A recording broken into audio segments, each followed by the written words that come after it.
In exercise 13.27, we're going to use the same process of thinking to solve these multi-step synthesis questions that we've developed in the past few videos. So the first thing we want to ask ourselves is, do we form a new carbon-to-carbon bond? Because if we do, then at this point in the course, we know that we have to use a Grignard reagent to form that new carbon-to-carbon bond. So let's see.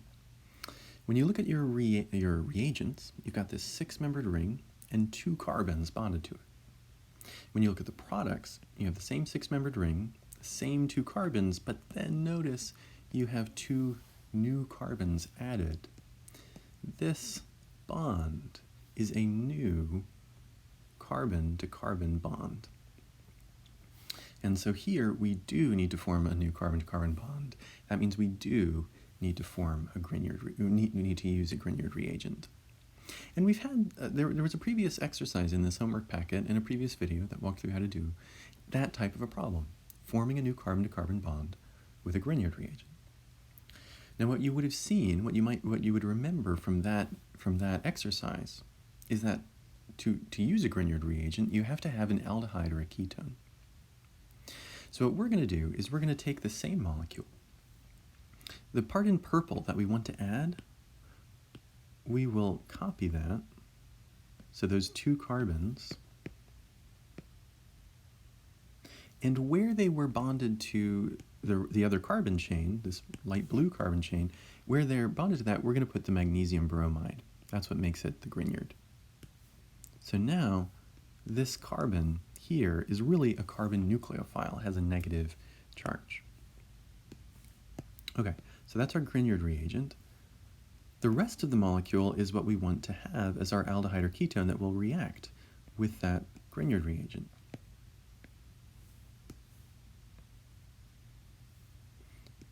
Now notice here I'm going to just have this hydrogen, it won't be a carbon there, and that will give us the exact number of carbons that we had here, that 6-membered ring and the 2 carbons branching off of it.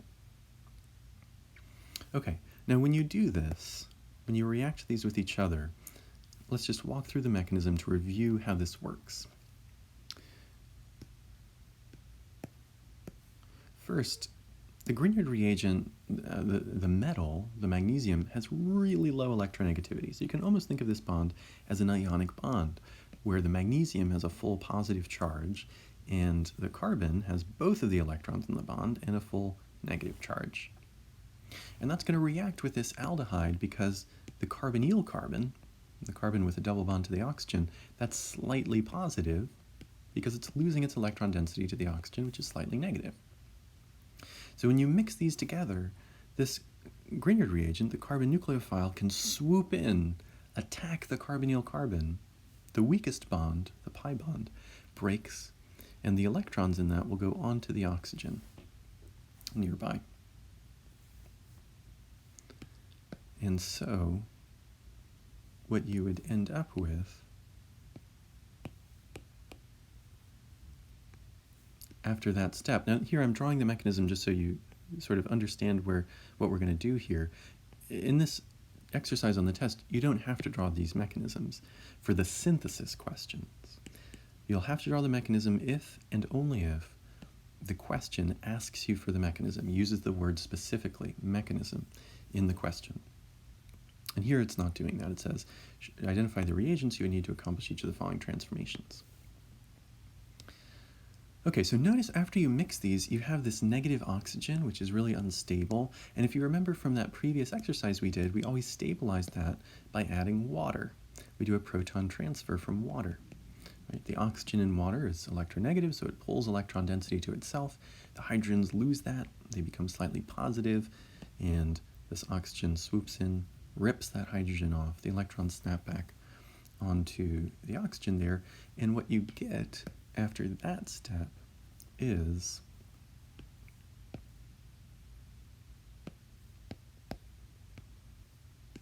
an alcohol.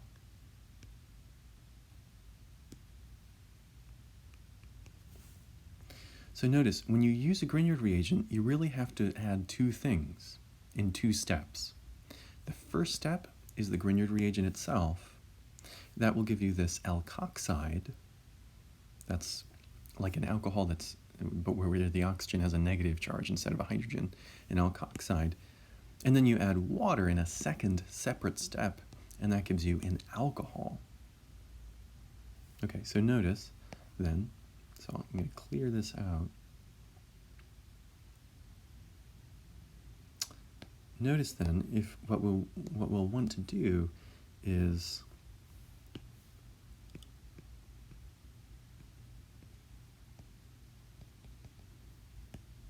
I'll redraw this how I had it at first.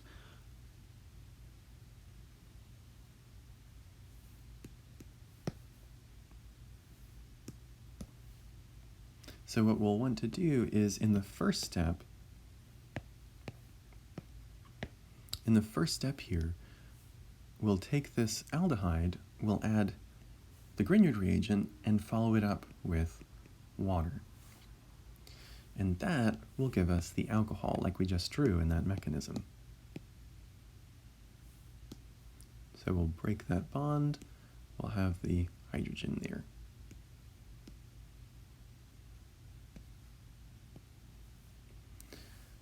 And so, and this now becomes connected to this, just like we saw in that mechanism a second ago. And so what we did is we formed the new carbon-to-carbon bond by using the Grignard reagent. So we created that new carbon-to-carbon bond. We added this purple chain to the original light blue chain. So now we have the same number of carbons, but we don't have the exact molecule, because if you notice, we only have one bond to the oxygen, and here we have two. So we go from one bond to the electronegative element to two bonds to the electronegative element. If the number of bonds to an electronegative element increase, that's oxidation. So we'd either have to use PCC and methylene chloride or sodium dichromate. And here, because the alcohol, the carbon that has the OH on it is bonded to two other carbons, that is secondary. And if you have a secondary alcohol, it doesn't really matter which reagent you use, PCC and methylene chloride, or sodium dichromate in water and sulfuric acid. The sodium dichromate in water and sulfuric acid, well, it would, in practical terms, be cheaper, and so that's probably what you would use in a real lab, but I would accept either. Make sure you write all three of these reagents to do that oxidation. Okay, and so you can see how now we have accomplished this first thing. We've created the new carbon-to-carbon bond. And the rest of this is really just functional group interconversion. Now, conveniently, this molecule that we have here is exactly what they gave us, and so we're really done at this point.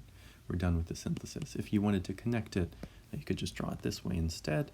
You would have your two things, right? And you know that that's the same because you can just sort of overlay it and it's the same thing.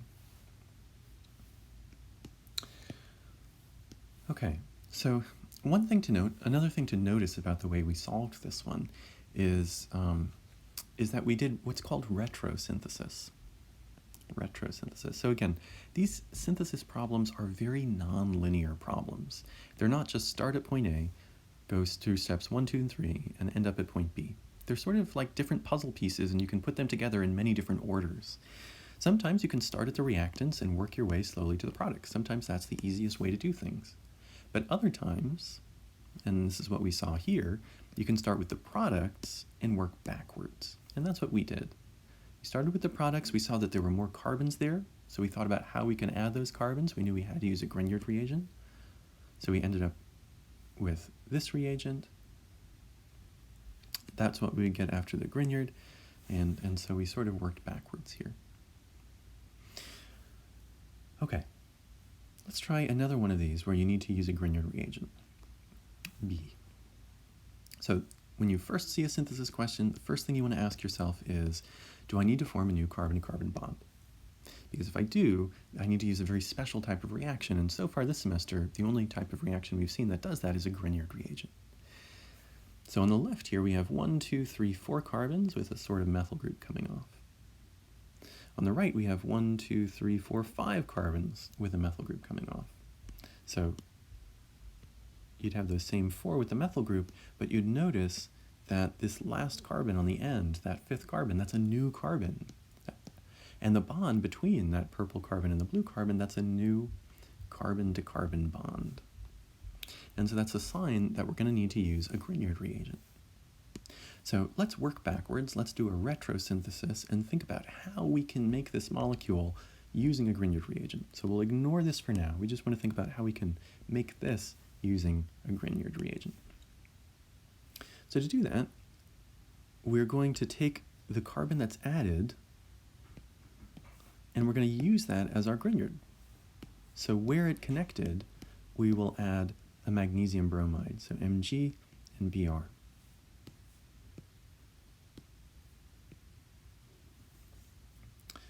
So where that, where that connected to the other chain, that's where we have the MgBr. So that's the Grignard reagent we want to use. And whenever you're using a Grignard reagent, you're going to need an aldehyde or a ketone for it to attack. So far, you're going to need a carbonyl carbon for it to attack. And so we can use this blue thing here as the template for our aldehyde or ketone.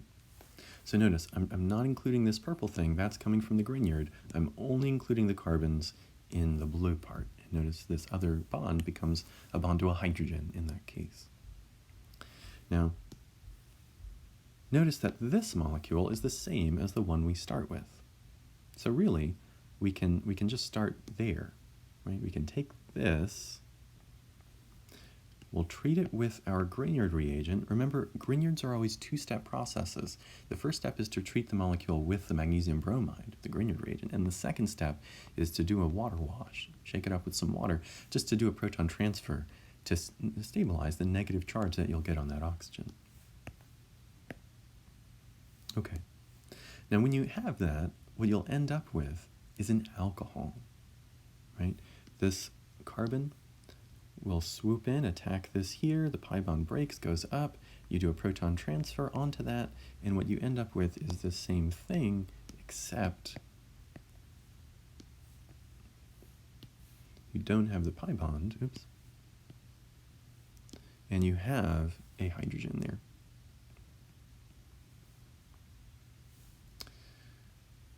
Okay, and you've attached the Grignard. And although for this specific exercise you wouldn't have to draw the mechanism with this, you should be able to draw the mechanism. That will be another question on this test, as is outlined in the homework. One of the questions on the test will be it'll be to draw the mechanism, for the reduction with lithium aluminum hydride or sodium borohydride. But the mechanism is really, really similar, and I've drawn it in previous videos, so forgive me, that's a mistake. You don't have to draw the mechanism for a Grignard reaction on the test, but you will have to draw the mechanism for reduction with lithium aluminum hydride or sodium borohydride, and that was shown in a previous video, and it's really similar. Okay, so we've made the new carbon-to-carbon bond. So now, after you've made the new carbon-to-carbon bond, after you're done with this first step, then all you have to do are these functional group interconversions. And what we have is an alcohol, and we want to get to a ketone, right? Carbon double bonded oxygen with a carbon on both sides. And so if you wanted to, you could think through it with this. We have an alcohol, we want a ketone, so we would just have to do an oxidation. And you should be able to reason through that. The alcohol has just one bond to an oxygen, one bond to an electronegative element. The ketone has two, so the number of bonds to an electronegative element increased, that's oxidation. So you would know that this is going to be oxidation. There are two oxidizing agents. One option is PCC, so pyridinium chlorochromate in methylene chloride. And another option is sodium dichromate in water and sulfuric acid. So this is the weak oxidizing agent. It will take primary alcohols to aldehydes and secondary alcohols to ketones. This is a strong oxidizing agent. It'll take primary alcohols to carboxylic acids and secondary alcohols to ketones. Well, here we have a secondary alcohol. The carbon that has the OH on it is bonded to two other carbons, so that's a secondary alcohol. So we could use either of these. Either of those would work. And in practice, the sodium dichromate would be the cheaper one to do this in a laboratory. It's easier just to use water. Remember, this pyridinium chlorochromate, what's special about it is you're not using water. And so you can just use this oxidizing agent, and that's really it. So your solution for this, what you would want to write on an exam, would be everything in this box here. So you show each of the reagents, what happens after that reagent, the next reagent, what happens after that reagent. So you wouldn't just want to list the reagents themselves in a long list. Oops, you wouldn't just want to do that. You would want to show the intermediates that you get after each step. Now I think that's it for this exercise. Yeah, so I'm going to do the next exercise in another video. The purpose of this video was really to expose you to this first step. And it's kind of a review, because we've used Grignard reagents to make alcohols in previous videos and previous exercises in this homework. But here you could see how that could be incorporated into a multi-step synthesis. And oftentimes when you do need to do that, you work backwards. You do retrosynthesis. You start with a product, you think, how can I make that using a Grignard reagent? So you work backwards to your starting material.